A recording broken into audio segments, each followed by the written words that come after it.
Hoy vamos a hablar de un tema que está dentro del programa, que es un tema muy caro, muy bueno, muy lindo para poder entender algunos aspectos de la persona. Nosotros, en primer lugar, cuando hablamos de en los cursos de formación, hablamos de la persona humana. Es decir,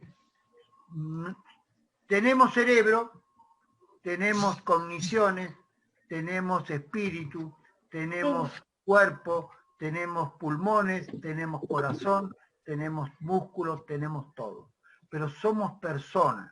O sea, de ahí surge que la red tiene una concepción integral e integrada de todos los aspectos inherentes a la persona inmanente, es decir, al ser humano que es persona desde el punto de vista biológico, del ser persona desde el punto de vista biográfico y del ser persona desde el punto de vista biofílico, es decir, todo junto en donde incluimos las 6 dimensiones y vamos desarrollando todos los conceptos en una unidad de materia, en un cuerpo de materia.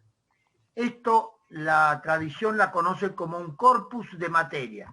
Es decir, desde el fondo mismo de la historia, de la civilización y de la creación de las universidades, todas las universidades, por allá del 1200 en adelante, fueron creando un corpus de materia, es decir, un cuerpo de materia integrado. Esta es la línea, podríamos decir, universalista, con una cosmovisión integrada que damos desde la red. Y a partir de ahí vamos a ver el cerebro, vamos a ver las cogniciones, vamos a ver las emociones, vamos a ver los neurotransmisores y las distintas partes en donde se divide metodológicamente para entender esta complejidad tan exquisita que es el ser humano en salud y en vicisitud y en enfermedad. Entonces, por eso tenemos que hablar de, básicamente, de persona. El segundo aspecto que tiene que ver con la persona tiene que ver con la salud. Es decir, ya el otro día hablamos de la salud. Y el tercer aspecto es de la vida. Es decir, vida, persona y salud se entronca dentro de la estructura metodológica de esta persona en contexto social que es el ser humano, en salud, en vicisitud y en enfermedad. Podríamos decir en salud, en distrés, en euestrés, en distrés y en enfermedad, como vamos a ver a lo largo del proceso de enseñanza y de aprendizaje. Entonces, la materia de hoy es persona. De ahí deriva la personalidad. Y de la personalidad va a surgir el concepto de persona sana y de persona enferma. Es decir, en lo que concierne a las ciencias de la conducta y del comportamiento, vamos a hablar de personalidad sana y de personalidad patológica, con todas las patologías que de alguna forma devienen en lo mismo. O sea, esto como para poner en contexto la metodología y la secuencia con que el curso se va desarrollando en forma gradual, para que ustedes puedan ir entendiendo que estamos yendo desde una generalidad hacia una particularidad, siguiendo la metodología del método científico. Es decir, de lo general a lo particular. De lo general primero, del contexto global, y a partir de ahí vamos el método científico, el método que se sigue en cualquier instituto universitario, nos va poniendo en las especialidades. Pero primero tenemos que ver el todo para poder entender la parte. Y el todo es la persona, el todo es la salud, el todo es la vida desde el momento mismo de la concepción hacia su natural extinción con en la vida propia de la persona, pero de un ser en contexto. La primera, por favor. Persona. Etimológicamente, persona procede del latín personare, que hace alusión a la máscara del actor con la que se acentuaban los rasgos más característicos del hombre o de la mujer representado. Es decir, la máscara, en la antigua Grecia, la máscara hablaba por la persona. Es decir, había una máscara, que es la representación, que representaba el espíritu de quien hablaba. Es decir, los griegos también entendían esta dualidad cuerpo y espíritu. Y entonces decían que, es decir, la persona tenía una máscara, es decir, lo que representa como el rostro, pero que detrás del rostro había algo más, que era lo que hablaba. Y a partir de ahí crearon el teatro griego. Es decir, en la representación, las dos carátulas, la alegría y la tristeza, es decir, la tragedia y la comedia, devienen de esta concepción griega, es decir, de la personare, de la máscara que resuena. La máscara que resuena nos va a dar una representación de cómo ya hace 2500 años ya había un inicio de concepción de personare. Personare. Per es la máscara, sonare que resuena. En el 470 al 525, un filósofo, Severino Boecio, definió a la persona como sustancia individual de naturaleza racional. Es decir,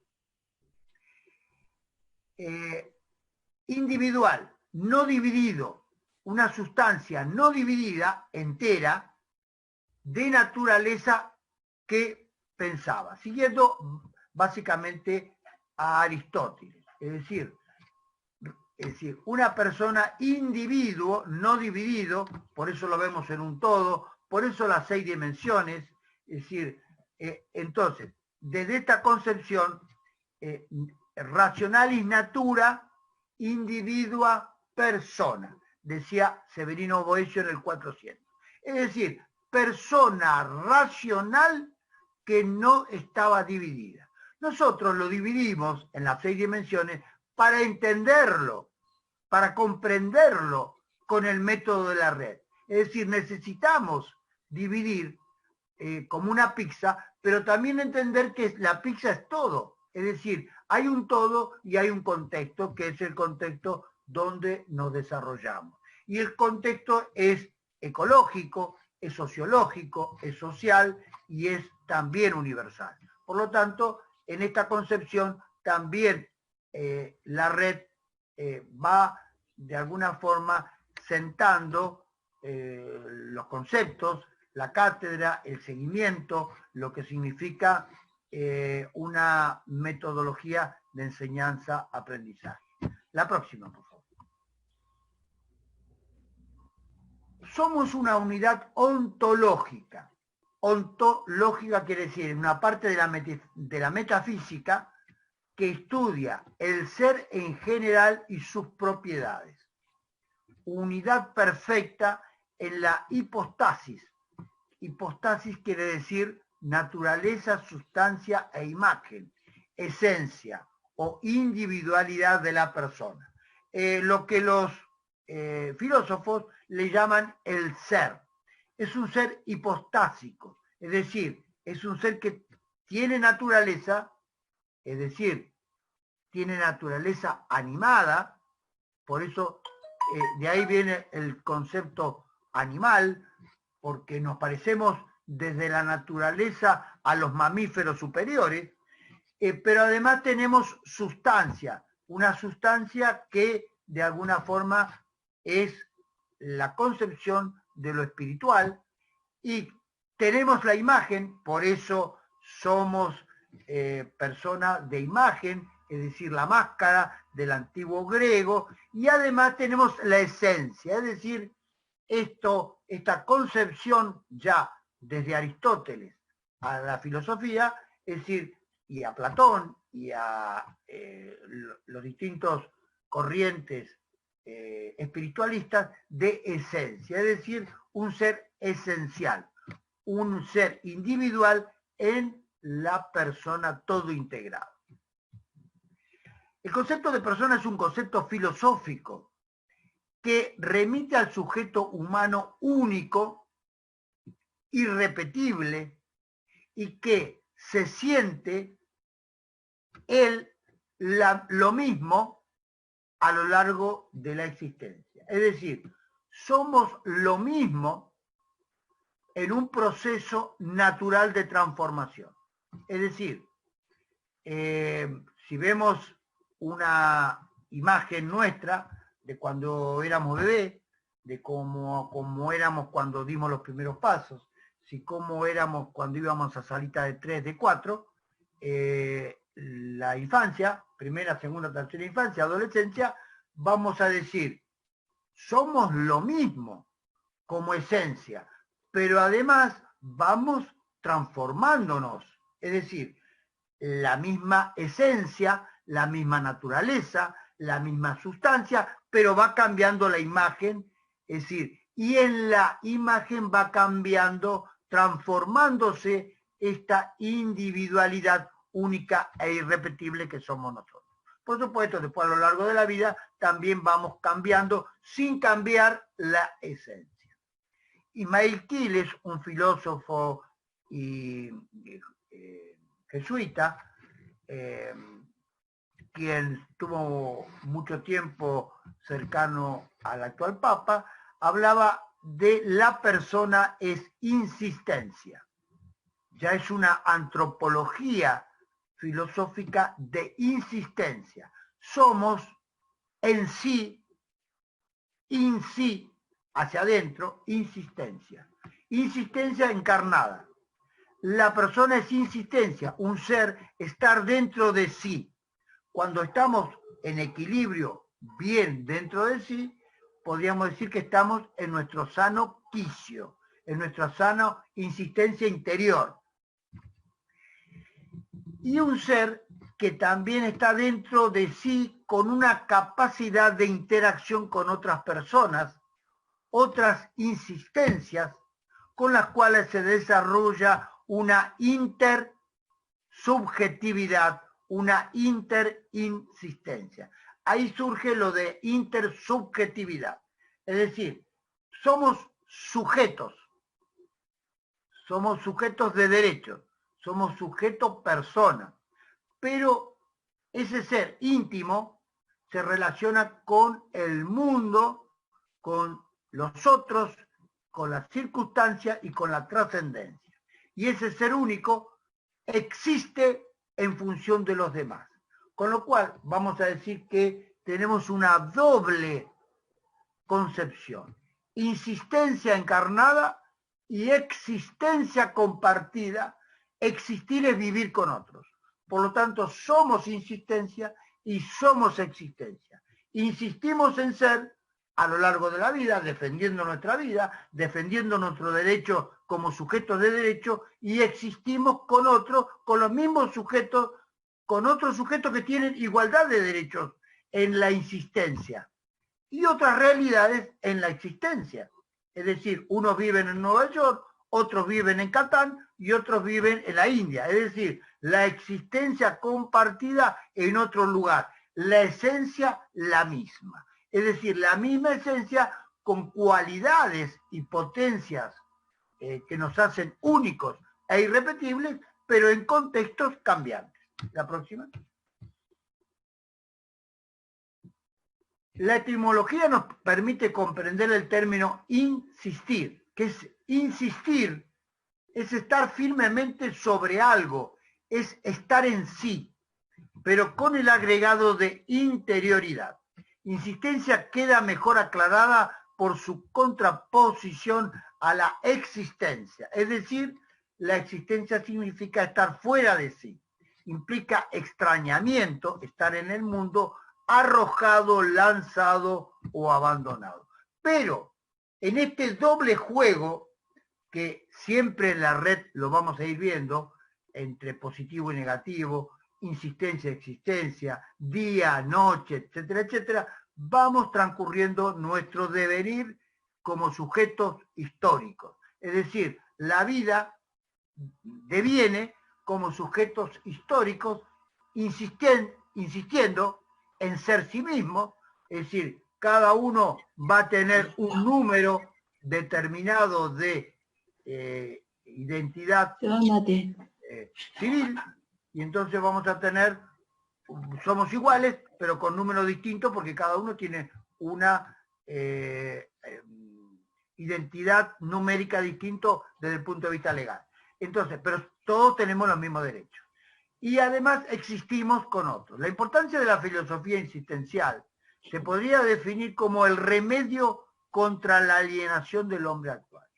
Es decir, si somos sujetos de derecho, insistimos en ser nosotros mismos a lo largo de nuestra vida, es decir, tenemos nuestro nombre propio, y con el nombre propio insistimos en ser, con nuestra propia identidad.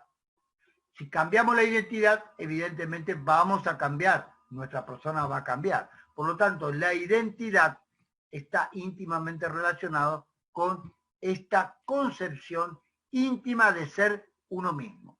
Pero a su vez, los otros también nos ponen el nombre. Es decir, somos nosotros mismos, pero el nombre nos lo ponen los otros, papá y mamá, en el ámbito del contexto del nacimiento, nos ponen el nombre. Es decir, somos sujetos íntimos, pero a su vez de afuera, de la vida social, es decir, de la existencia, es afuera, nos ponen y nos denominan. Es decir, va cambiando.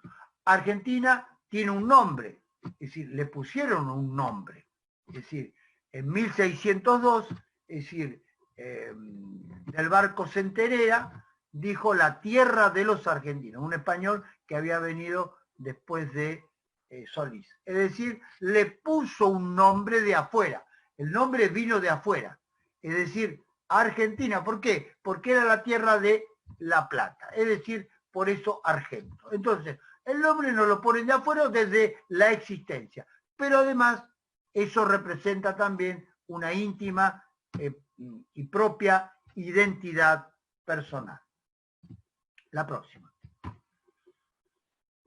Persona es aquel ser racional, consciente de sí, a través de la lucidez que da la conciencia, de su propio sí mismo, con una identidad propia y única, es decir, un ser humano que presenta aspectos físicos, psíquicos, en 6 dimensiones, que son los que en definitiva le darán ese carácter de único y singular. Una persona es un ser capaz de vivir en sociedad y que tiene sensibilidad, además de contar con inteligencia y voluntad, aspectos típicos de la humanidad. Es decir, a esta persona le vamos a agregar atributos: inteligencia, voluntad, motivación, movimiento, etcétera, cuando hablamos de la persona y de la personalidad. La próxima. 5 formas de definir el concepto. Persona como sustancia, atribución de propiedades particulares, tales como independencia y raciocinio, desde Aristóteles, de Severino Boecio y desde la Edad Media. El pensamiento moderno le fue agregando atributos. Persona como ser pensante, un sujeto epistemológico, donde la razón supera su existencia física, es el pensamiento moderno. Episteme sobre lo lógico, es decir, un pensamiento que tiene un logos y sobre eso construye un episteme, es decir, construye una unidad conceptual. 3. Persona como ser ético, individuo absolutamente libre, pero sujeto a una obligación moral respondiendo a un conjunto de leyes, es decir, en donde las leyes estaban establecidas por aceptación, como leyes que en principio eran divinas y que después fueron establecidas por los hombres con los primeros contratos sociales. Primero, podríamos decir que la ley estaba escrita en la cosmovisión judeo-cristiana por la Biblia, y ahí estaba la ley que la divinidad de alguna forma establecía. Pero conforme fueron cambiando los contratos o generando contratos a partir de la Edad Media, a partir del 1000, es decir, la ley de las 12 partidas fue un principio de arreglo en donde los hombres establecieron un principio de carta magna, después vino la carta magna, es decir, que se estableció en Europa, y a partir de ahí se establecieron los distintos acuerdos que implican contratos sociales que nos permiten que un sujeto se adapte a normas y leyes que, como decíamos, los estoicos alrededor del 2000, Kant en 1500 y otros autores después fueron generando, por supuesto, la Revolución Francesa generó la base de las constituciones modernas. Y después el derecho norteamericano, del cual nosotros en Argentina somos hijos. Persona como ente jurídico, individuo sujeto a leyes intrínsecas de su esencia que están relacionados con los derechos universales. Dicha característica está por encima de la esencia ética del ser.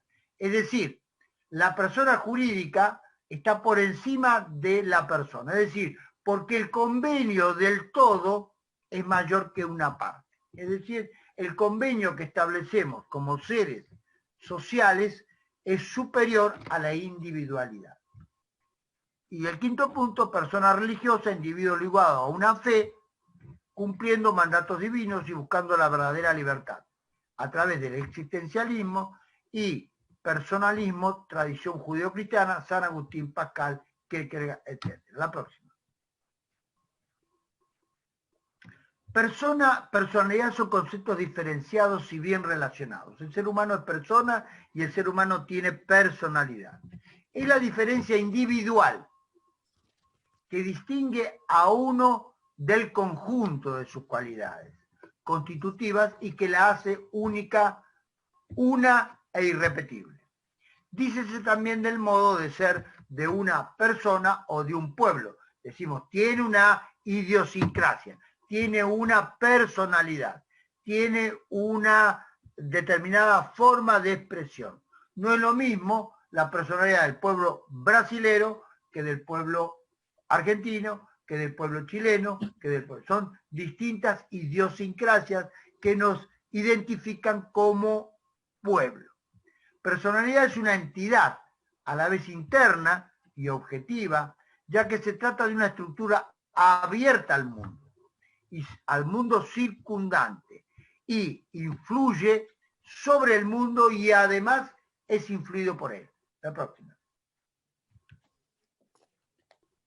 Entonces, hay un doble juego entre la persona influye sobre el mundo y el mundo influye sobre la persona.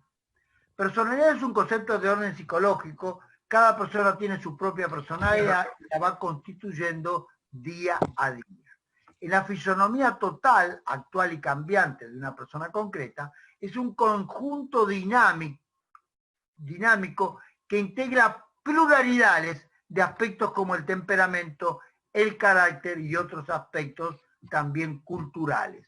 Es decir, el hombre y la mujer se van, digamos, adaptando, es decir, al patrón de su temperamento, es decir, de lo que él trae como ADN en gran medida, y del carácter, de lo que está marcado por la sociedad. Carácter viene de un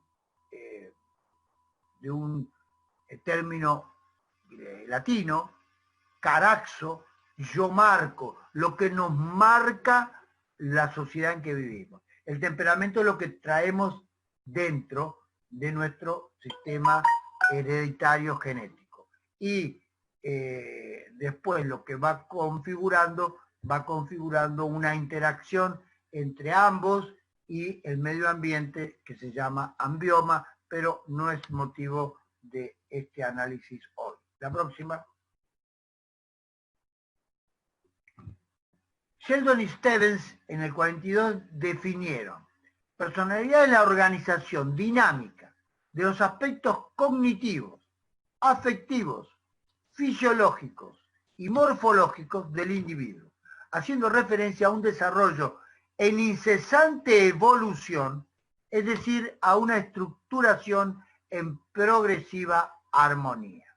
Es importante entender la evolución, una continua evolución. Evolución no es revolución. Evolución es evolucionar en paz. Vamos pacíficamente cambiando. Y este es el concepto evolutivo en Red Sanar. Es una organización que va cambiando de aspectos cognitivos, afectivos, fisiológicos, intelectuales, volitivos, de movimiento, morfológicos, que haciendo al desarrollo a un transitar en un devenir histórico, sumado al proceso cultural, de incorporación cultural y de incorporación también social, vamos aprendiendo, incorporando, de aprender, es decir, de tomar, pero también de, es decir, educarnos en función del proceso que otros como pueblos también me ayudan a hacer. El proceso educativo es un proceso que, podríamos decir, es la culminación de un proceso de incorporación y modificación de la persona a través de los saberes. Educere es un término también latino que viene de ahí viene educar, educere, el que se conduce, es decir, el que nos, digamos, la enseñanza que la cultura nos previene en relación a la conducción de nuestra propia persona, de nuestra propia personalidad, de nuestro ser y estar en el mundo. La próxima. Personalidad sana. Hay toda una controversia en el mundo con respecto a los criterios de salud y de sanación, pero de todo modo, la personalidad sana es flexible. Se trata de personas que saben accionar ante situaciones y ante los demás de diversas formas. Es decir, poseen un repertorio amplio de conductas y utilizan una y otra para adaptarse saludablemente a las exigencias de la vida, en vez de comportarse de un modo rígido e inflexible. Personalidad sana permite llevar una vida variada, realizando diversas actividades, en vez de centrar su vida alrededor de un único monotema. Es decir, la riqueza cultural y la determinada riqueza de adaptabilidad a la cultura va a dar mayor riqueza a la persona en su personalidad y mayor educación, y va a poder a partir de ahí generar las herramientas adecuadas para hacer frente a las vicisitudes que naturalmente todos vamos a tener en la vida. Pero cuando mayor cantidad de recursos instrumentales, educativos, herramientas dispongamos, evidentemente mejor respuesta vamos a dar a los siempre cambiantes aspectos de la vida. No es lo mismo que una persona sin educación enfrente una pandemia como la que estamos viviendo, que aquella que está psicoeducada en un proceso de años de comprensión y de reacciones-respuestas que le permiten hacer frente con una serie de conocimientos y que van a permitir que pueda de alguna forma tener desempeños distintas la segunda que la primera. Es capaz de tolerar las situaciones de presión y enfrentarse a ellas y no se viene abajo, no se deprime ante las dificultades y contratiempos. Es decir, no se bajonea, dirían los chicos. Su forma de verse, es decir, en el espejo de la vida, y cómo lo ven los demás, al mundo y a los demás, se ajusta bastante a la realidad. Hay una cuestión que quiero poner especial énfasis. Somos sujetos únicos e irrepetibles, pero necesitamos de dos factores. Uno interno, la autoestima, y otro externo en nuestra personalidad, que es el reconocimiento del otro. El que me da la identidad, digamos, son los dos.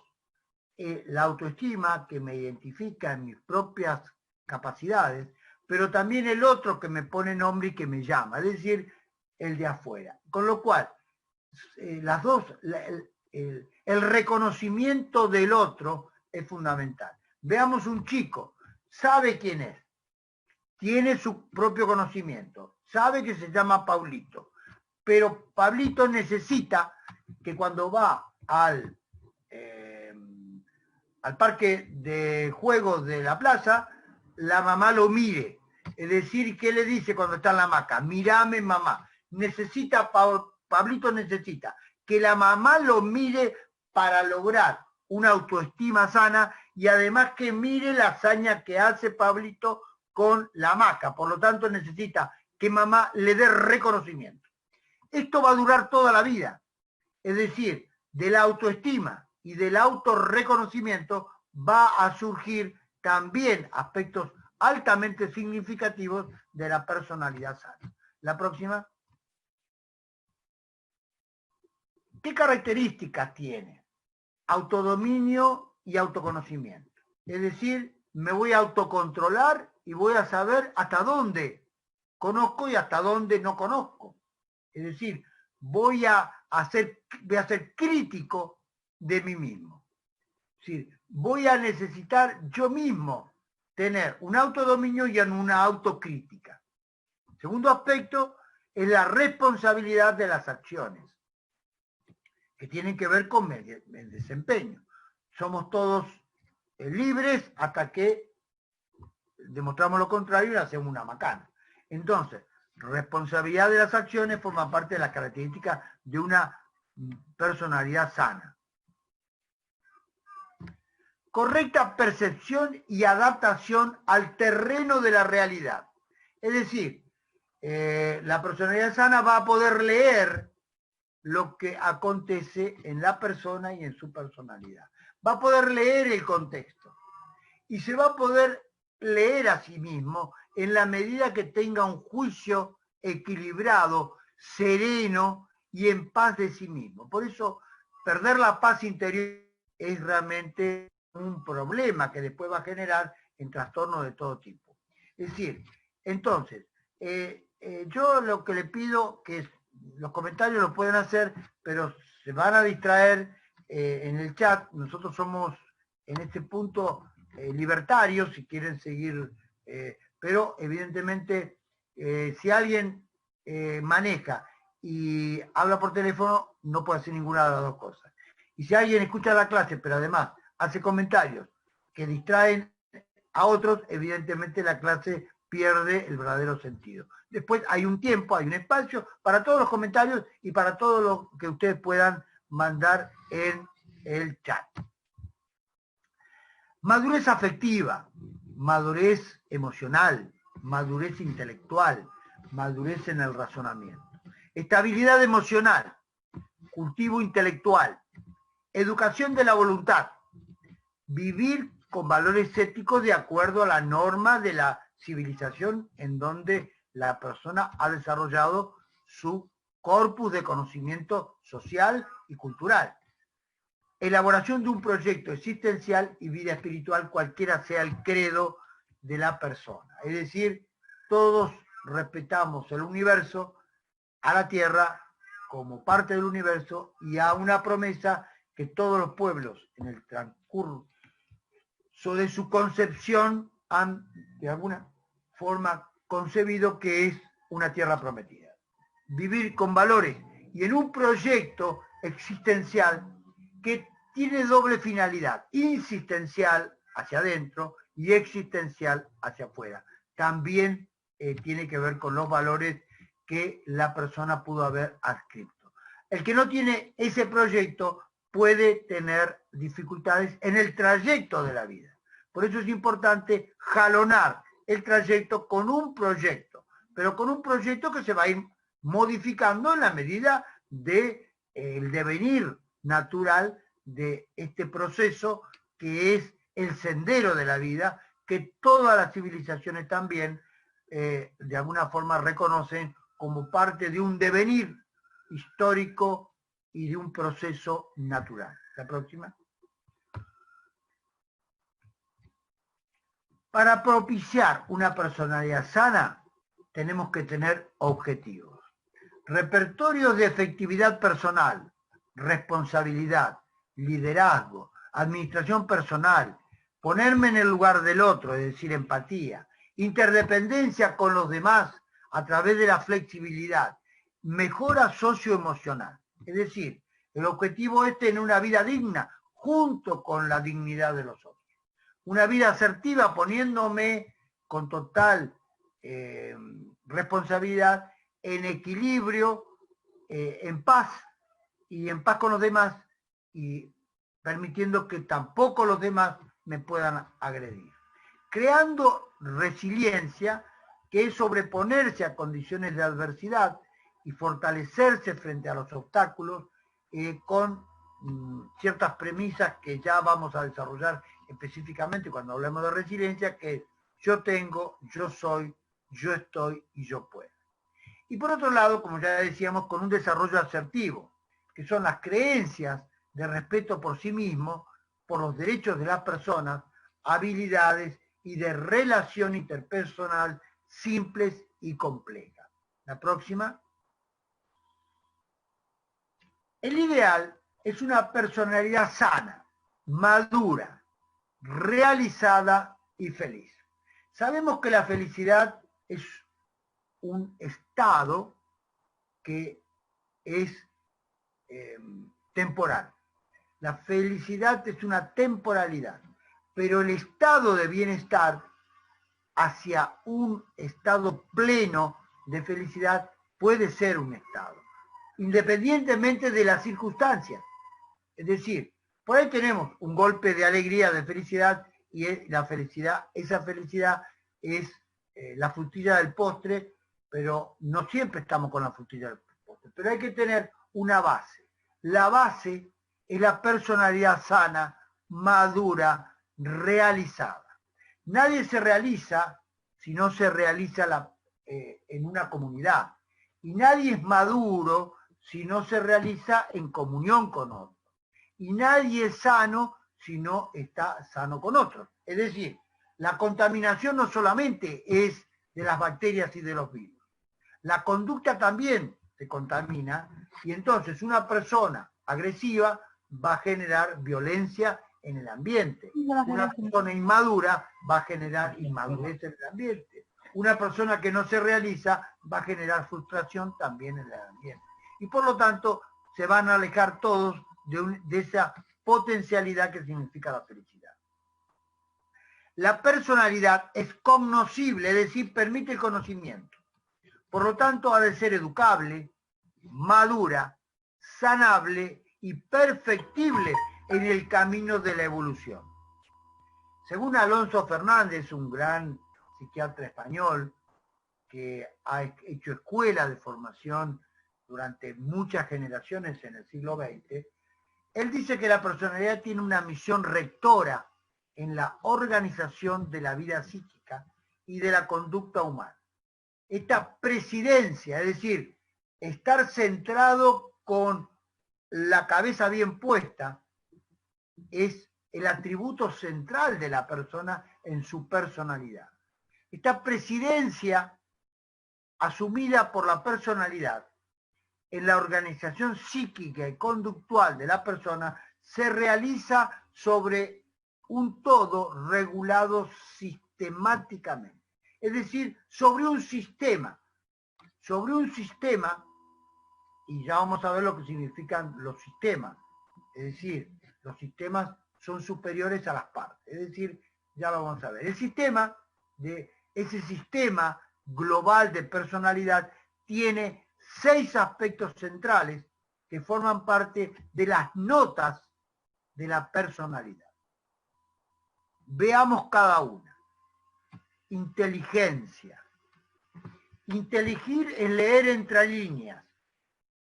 Inteligir es leer entre dos líneas en el medio, es decir, lo que implica lo que voy a colegir de lo que dice un texto. Es decir, el texto dice literal tal cosa, pero además de lo literal yo entiendo un mensaje. La inteligencia permite decodificar el mensaje, es decir, leyendo entre líneas. Esta es uno de los elementos, de las notas, de la presidencia de la personalidad. Necesitamos una personalidad inteligente. ¿Alcanza con esto? No. Hay 17 formas de inteligencia múltiples. Las vamos a ir desarrollando oportunamente y están en la bibliografía, en la estrella de las inteligencias holísticas, en la bibliografía que implica el libro Vida sin distrés, es decir, 125 preguntas. Las vamos a ir desarrollando cada una oportunamente. ¿Alcanza a ser inteligente? No alcanza. Se necesita además de una segunda potencia, que es el afecto. ¿Qué es el afecto? Lo que me vincula. El afecto es un vínculo, ya lo vamos a ver oportunamente. Es lo que tiene que ver con emociones, que tiene que ver con sentimientos y tiene que ver con valores de vínculo hacia un otro. Me afecta otra persona, me afecta un trabajo, me afecta, para bien o para mal, una pareja, lo que fuera. Eso es lo que me vincula.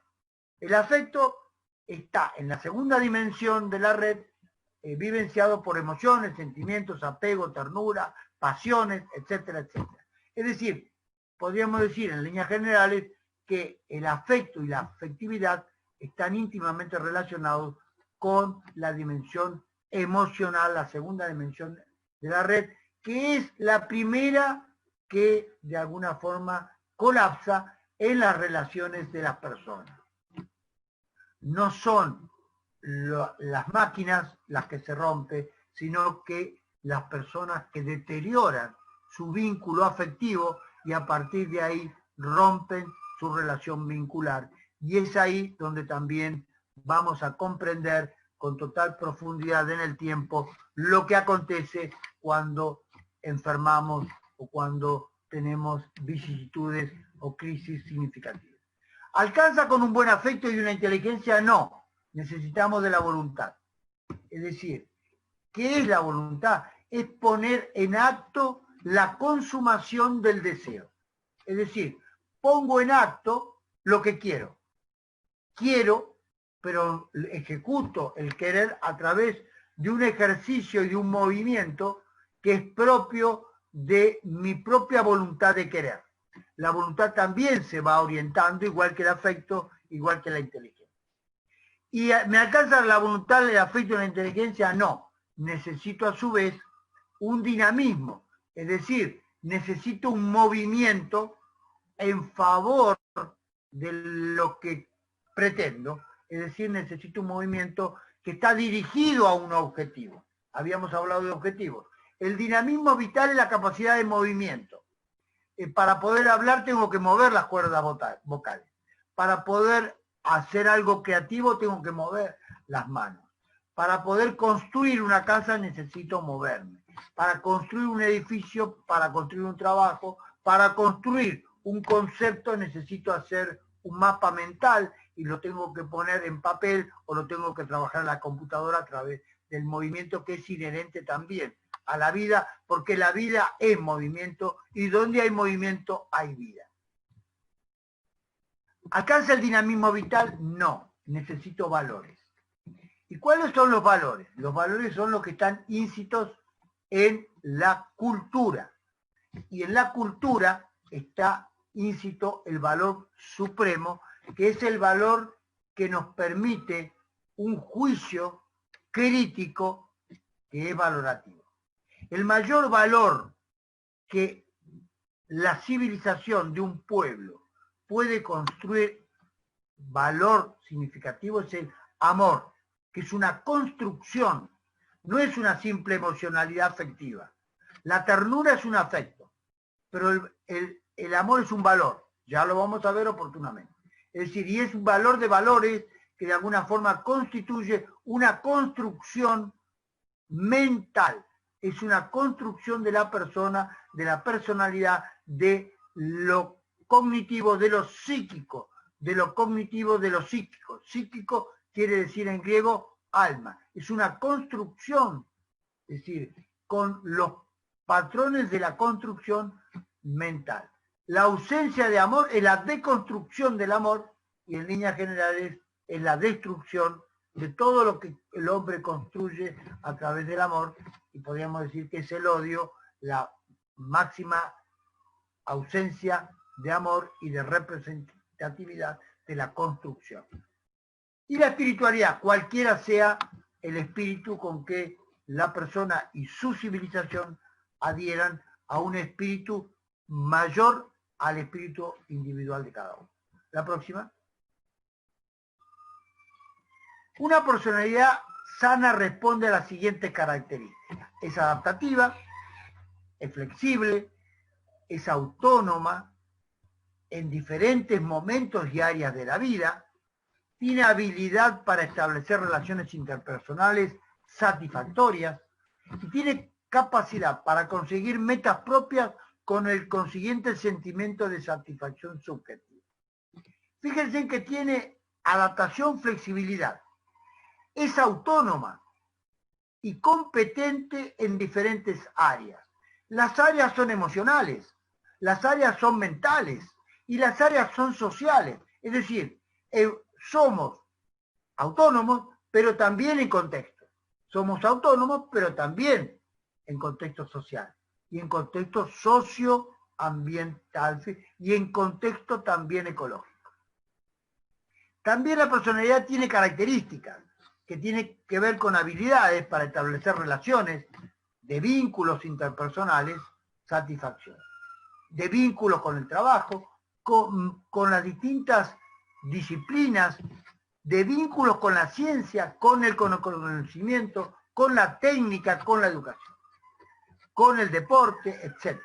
Capacidad para conseguir metas propias, con el consiguiente sentimiento de satisfacción subjetiva. Es decir, la personalidad sana es libre por su autonomía. El viejo paradigma, libertad-esclavitud, nos pone en el territorio de que la personalidad sana es una personalidad libre, que vive en libertad y adhiere a los principios de la libertad. La próxima. De una personalidad sana a una conciencia saludable. La personalidad sana estimula, ilumina y enriquece una conciencia saludable. Es decir, nos otorga la capacidad de una conciencia, permitiendo obtener un autodominio holístico, saludable del propio ser, leyendo los impulsos internos, emocionales, afectivos, y adecuándonos con saber, conciencia, al contexto externo en todas y cada una de las 6 dimensiones de la persona. La próxima. Y aquí tenemos la personalidad sana con las 6 dimensiones: física, emocional, mental, social, valórica, espiritual, que va a iluminar a una personalidad sana con la creación de una conciencia saludable. Estos 3 factores son psicoeducables. Por eso la personalidad con la conciencia va desarrollando en los distintos momentos de la vida a través del proceso de toma de conciencia. Y la conciencia es hija de la mente. La conciencia es una facultad del espíritu. Es decir, la conciencia es la capacidad, la facultad del espíritu que nos permite separar el bien y del mal, ni más ni menos que eso. Por lo tanto, y a partir de ahí, elegir en libertad el camino. Y esto solamente se puede dar en una personalidad sana, autorrealizada y en un proceso de autorrealización. Y en un proceso de autorrealización en contexto también social. Pero también en la realización de cada una de las dimensiones. Y entonces ahí vamos a comprender el alcance de esta concepción. La próxima. ¿Y qué es el temperamento? El temperamento tiene su origen en lo heredado, decíamos. Representa una marcada entidad biológica. Está formada por las tendencias de los instintos y de los sentimientos vitales, del impulso vital, de la pasión del animal. El refranero lo sintetiza, genio y figura, hasta la sepultura. El manejo de las emociones y de los estados de ánimo también está vinculado a este impulso. La psicología clásica, la psicología de Freud, reconoció en esto como el impulso del ego o del helio. Ya lo vamos a ver oportunamente. Va a haber una webinar complementaria para el jueves que tiene que ver con la culpa y que tiene que ver también con el desarrollo de estos conceptos de la psicología profunda del psicoanálisis. El otro día habíamos visto en otro webinar extraordinario de los días jueves, el yo y sus circunstancias, hablamos del yo, el super yo y del ello, y en la próxima clase vamos a hablar de la primera tópica, que es el consciente, preconsciente, inconsciente. Aquel que quiera agregarle conocimiento puede tranquilamente sumarse al webinar del día jueves. El día martes, mañana, a las 5 de la tarde, a partir de las 5 de la tarde, también va a haber un webinar respondiendo desde Neuquén. Me van a hacer una entrevista, 1 hora y algo, en donde vamos a hablar del suicidio y los alcances que tiene, porque estamos transitando el mes del suicidio. El día 10 se conmemora el Día Mundial de la Prevención del Suicidio, y la red tiene en su ADN la prevención del suicidio, porque nació a partir de un teléfono de ayuda al suicida, y también hemos contribuido al desarrollo del teléfono de ACUCADES en Neuquén, y ellos en una plataforma Zoom, que también aquellos que quieran participar también pueden recibir la invitación. Después le vamos a pedir a la gente de la coordinación nuestra, a finalizar la clase, para que den el mismo correo de ustedes, como para que podamos participar también, invitándolos a entrar en el Zoom del día de mañana. Mañana a las 17 y el jueves a las 17. Tienen 2 eventos complementarios de los institutos de formación, como en este caso. La próxima.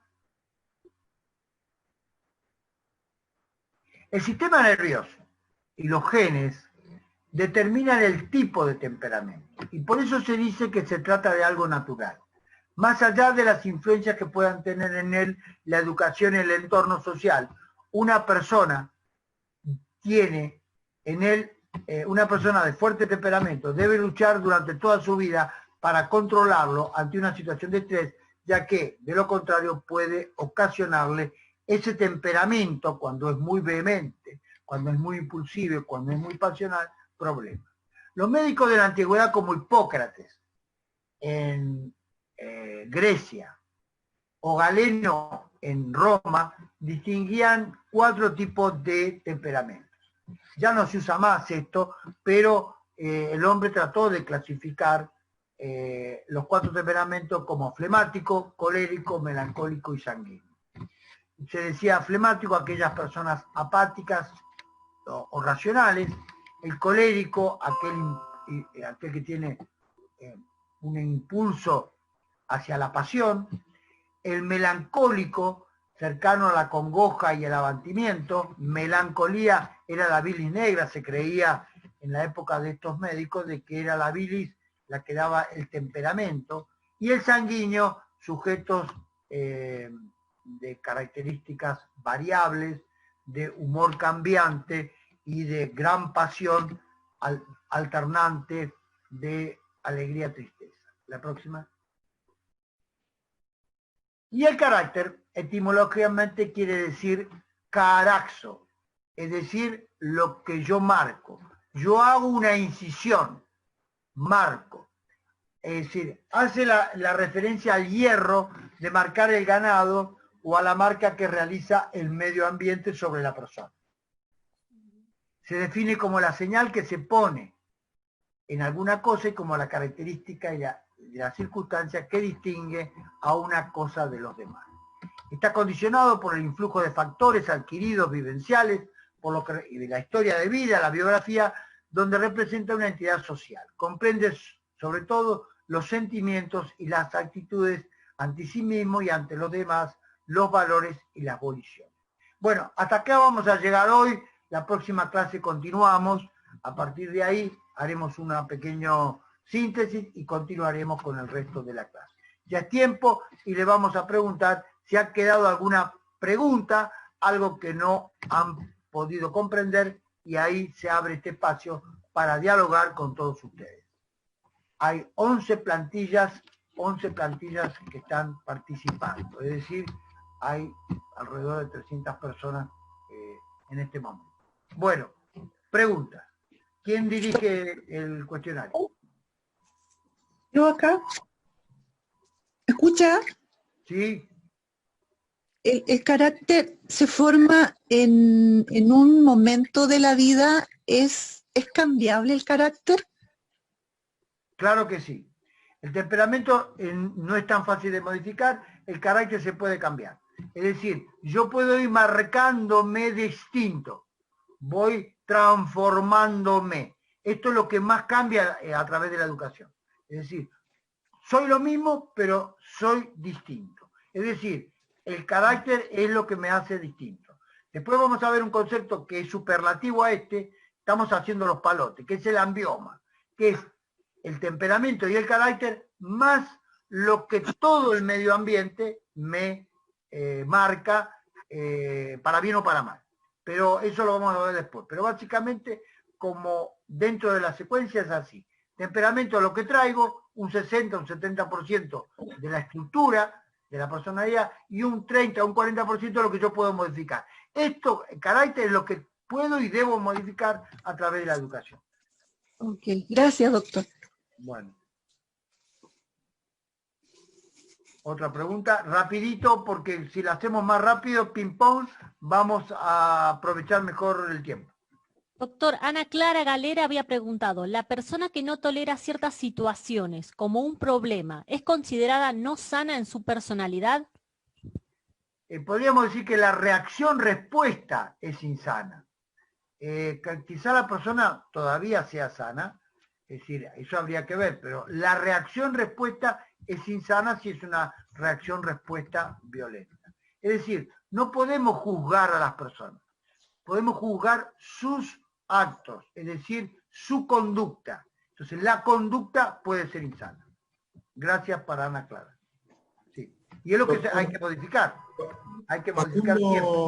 Facundo Leonardo pregunta, ¿qué pasa si la identidad de una persona tiene autoestima, pero no tiene el reconocimiento de los demás? ¿Es sano? Bueno, somos una mezcla de lo que somos y lo que de alguna forma los demás también nos ven. Pero es importante que la autoestima esté consolidada. La persona que consolida su autoestima, evidentemente, y si no tiene una apreciación y valor, en el momento de madurez, no hablemos del niño, hablemos de una persona madura, la persona madura vive el presente. La persona inmadura vive en el pasado o en una niñez que todavía no terminó de configurar con un presente adulto.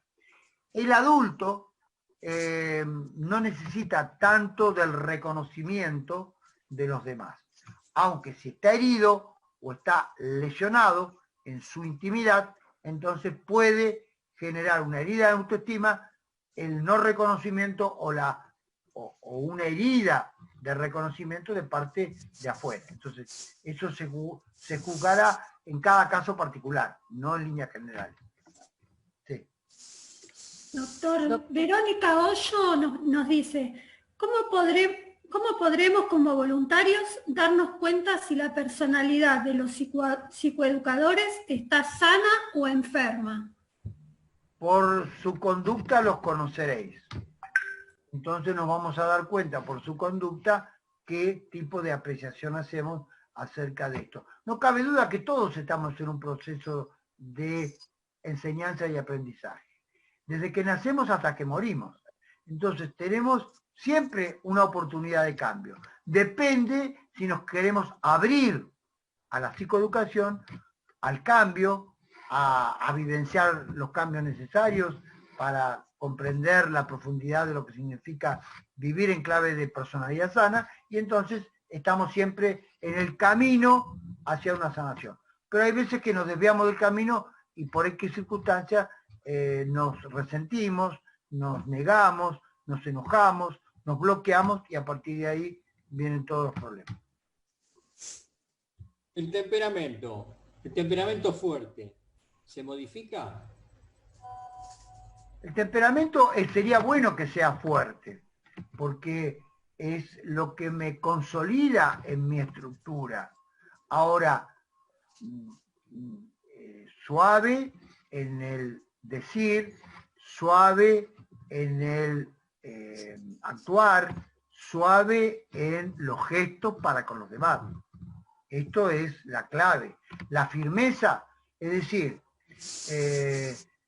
el coraje tiene que ver con la firmeza, pero la suavidad con los atributos de la condición de persona humana integral e integrada en conductas saludables, claro que sí. Doctor Diego Espósito pregunta, soy un ser solitario, ¿es insano? La soledad es mala consejera. Yo no sé si es insano, pero es mala consejera y puede terminar en una autorreferencia. Las autorreferencias terminan siempre en cuadros que demandan apoyo psicológico o de otra naturaleza. Es decir, somos seres gregarios sociales. Entonces, tenemos el otro me devuelve la imagen, me devuelve en el reconocimiento, me devuelve un criterio. Es decir, sumado al criterio mío, que no tengo que perder, cada uno tiene su propio criterio en autoestima, pero el otro me afirma o me deconfirma mi propio criterio. Entonces, ¿por qué? Porque el riesgo del ego es ser autorreferencial, y la autorreferencia termina siempre mal. Doctor Hugo Forte pregunta, ¿la personalidad? Una construcción saludable en la persona y también en la sociedad, evidentemente va a ser propicio un desarrollo homogéneo, armónico, en armonía, holístico, entre una cultura rica y nutrida en salud y una persona que se funde en esa cultura. Ahora, si la cultura es insalubre, es probable que esta persona también va a contaminarse de la ausencia de salubridad de esa cultura. Hay culturas y culturas. Martín Rojas pregunta, interesante pregunta, ¿el carácter heredado siempre va a estar escondido en mi interior? Siempre va a estar en el interior. Algunas veces lo manifestamos y otras veces no. Pero siempre va a ser genio y figura hasta la sepultura. Si hay un carácter dominante, no recesivo, en la estructura del ADN, de una personalidad que de alguna forma tiene que ver con la historia de esa familia, sin lugar a duda en algún momento el gen se va a expresar. Y con la expresión del gen va a venir la expresión del carácter y del comportamiento de la persona. Claro que sí. ¿La queja constante es parte del temperamento o del carácter? La queja es una inoculación de coping, es decir, es una copia que se adquiere como una inoculación de una forma cultural y una forma de responder. Es decir, la queja la queja es necesaria, pero cuando está con un ámbito quejoso, sistemático, ha sido inoculada esa persona por un coping, es decir, un valor de inoculación, en este caso, que es disfuncional, y entonces hace que la persona crea que siempre hay que quejarse como para lograr distintos objetivos. victimizarse o para lograr efectos secundarios supuestamente benéficos. Pero en el medio virtus, la queja sirve en la medida que sea administrada sabiamente por parte de la persona. Sí, no sé qué tenemos. Doctor, la personalidad puede cambiarse y se puede aprender a manejar el temperamento. Se cortó. Repetime la pregunta. La personalidad puede cambiarse y se puede aprender a manejar el temperamento. Obviamente. La personalidad cambia. La personalidad cambia en circunstancias muy duras. La guerra, violaciones, traumas, traumas de todo tipo, psicológicos o traumas físicos, pueden cambiar la personalidad. Los grandes eventos que hieren a la persona pueden hacerle cambiar su personalidad. Los trastornos de estrés postraumático, de todo tipo, violaciones, guerras, etc. Golpes, accidentes con golpes, sobre todo cerebrales, etcétera, pueden hacer cambiar a la persona su personalidad. ¿Y las pandemias hacen cambiar la personalidad? En realidad lo que importa no es la pandemia, sino cómo me tomo yo el hecho y el acontecimiento que puede ser traumático para algunos y para otros no. Si el acontecimiento, esto lo vamos a ver bien cuando hablemos de estrés, distrés y malestés, si el acontecimiento me impacta como un trauma, donde han fallecido seres queridos, donde he corrido riesgo de vida, etcétera, puedo generar un estrés traumático y cambiar la personalidad. Sí. Depende de cómo me lo tomo. No son los acontecimientos, sino cómo respondo a los acontecimientos lo que me va a generar salud o enfermedad. Gracias por la pregunta. Doctor, María Laura pregunta, cuando el contexto donde se vive y se convive es insano y uno busca y se educa para transformarse, ¿es mejor salir del contexto?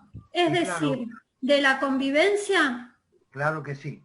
Si la convivencia no cambia y yo voy y entonces tengo un contexto de suciedad y me baño, me lavo, me enjabono y después voy a la misma circunstancia que estaba, me pongo la misma ropa y es decir, en el ámbito de la cocina me contamino y en el ámbito de los distintos ambientes de mi casa a través de la violencia me contamino, ¿qué hice con bañarme, acicalarme, cambiar, si en realidad estoy otra vez en la misma situación? Entonces, sí, hay veces que hay que decir basta, y decir basta puede ser saludable. Depende de cada caso en particular, obviamente. Y el proceso, porque hay personas que no quieren cambiar. Entonces, cuando uno se da cuenta que la persona no quiere cambiar, ahí es donde hay que tomar una decisión de cambio, porque algunas veces se puede cambiar en grupos y otras veces no se puede cambiar si el otro no quiere cambiar. Y ahí es la decisión siempre es personal. Yo quiero hacer una consulta. Yo cuando era muy pequeña era muy tímida. Mi mamá hizo que se desarrollara más personalidad diciendo que yo tenía que deberme y no tenía que tener miedo, que era como lo más que sentía. Repetime porque no te escucho bien, repetime porque no te estoy escuchando bien. Ok. Cuando era muy pequeña era muy tímida, entonces no me atrevía ¿Era muy qué? ¿Era muy qué? ¿Era muy qué? Tímida. Tímida, sí. Tímida. Entonces, no me atrevía a enfrentarme a las personas o a los hechos. Con el tiempo mi mamá me fue diciendo que no, que yo tenía que ir desarrollándome, tenía que preguntar, que no tenía que tener miedo, porque tenía que aprender a defenderme de muchas cosas. He ido pasando por muchas etapas en la vida. El año pasado yo perdí a mi papá. Siempre pensé que al perderlo, no sé, me iba a derrumbar. Pero me di cuenta que no fue así. mi forma de tomarlo fue como muy positiva. No sé si habrá sido porque trabajé con muchos enfermos que murieron y eso me dio la capacidad de poder soportarlo. El carácter se va formando a través de las experiencias también. Sí, sí. Dos cosas tiene esta pregunta, está muy bueno. Primero, quien resuelve un duelo, ya resuelve los próximos duelos. Quien resuelve 2 duelos, resuelve mucho más otros duelos. Quien resuelve 3, 4, 5 duelos, se hace un experto en resolución de duelos. Por otro lado, si una madre induce con amor a una confrontación con el miedo saludable, crea fortaleza. Pero siempre la clave es que la fortaleza y el desarrollo esté dado en libertad. Si una madre exige obligatoriamente y privando de la libertad, confrontar, lo que está es agravando el miedo. Es decir, que el hijo se largue a confrontar con el miedo en libertad es muy saludable. Que la madre o el padre lo hagan afrontar en cualquier momento del neurodesarrollo, especialmente en épocas tempranas, como una obligatoriedad, va a generar la respuesta contraria. Es decir, la libertad del ser humano es fundamental. El día y la hora que el niño, el adolescente, el joven quiera cambiar, hay que favorecer el cambio. Pero no hay que obligarlo nunca. Hay que inducirlo, hay que persuadirlo, hay que educarlo para el cambio en libertad. Porque de lo contrario se hace un estigma muy difícil y un efecto totalmente contrario. Gracias por la pregunta, Maggi. Bueno, yo sé que hay muchas preguntas, pero el tiempo fuye. Y la última, vamos con la última. ¿Cómo ayudar a fortalecer la autoestima y la voluntad? Con psicoeducación. Con psicoeducación, la persona que tiene las herramientas, cuando mayor cantidad y calidad tenga de herramientas, mejor va a poder crear y desarrollar aspectos fundamentales como la autoestima, la inteligencia cognitiva, el afrontamiento en libertad, etcétera, etcétera, con las herramientas que da la educación. Por eso es tan importante la psicoeducación como un instrumento que es terapéutico, porque permite cambiar. Terapeuta significa aquel que induce a un cambio en las situaciones de vida de otros. Y nosotros podemos transformarnos también en médicos de nosotros mismos, propiciando el cambio a través de la educación. Muchas gracias. Reiteramos, mañana a las 5 de la tarde. A ver a las chicas, por favor, ¿por qué no dan un correo electrónico para aquellos que quieran sumarse a la reunión de mañana a las 5 de la tarde o a la reunión del jueves a las 5 de la tarde como complemento de la tarea educativa que están haciendo en este instituto? En la página de Red Sanar está la publicación de la charla de mañana. Y ahí se pueden anotar. Ahí se puede anotar. Está el ID para el Zoom. Ahí ya está, ahí está el ID para el Zoom. Se lo mandan directamente y queda todo bien. Muy bien. ¿Es obligación la asistencia, doctor? No. Esto es un complemento. Es un complemento. Pero el que tiene más herramientas es el que o sea, yo puedo aprender a manejar en 40 horas un avión de un solo motor, un avioncito chico. Ahora, para manejar un Boeing necesito 3.000 horas. Bueno, cada uno, el que quiera mayor complejidad, tiene la oferta. Gracias, doctor. Si Gracias. se conforme con lo que se conforma, las preguntas tienen que ver con lo que se da en clase, pero en la evaluación. Pero quien demuestra mejor nivel de conocimiento va a capacitarse mejor él. Porque no olviden nunca que el principal objetivo de esta capacitación son ustedes, primero ustedes. Gracias. Al otro igual que a ti mismo. Al otro, gracias, doctor. Gracias. Gracias. Chau, chau. Chau, chau. Muchas gracias, doctor. Muchas gracias, Dios los bendiga.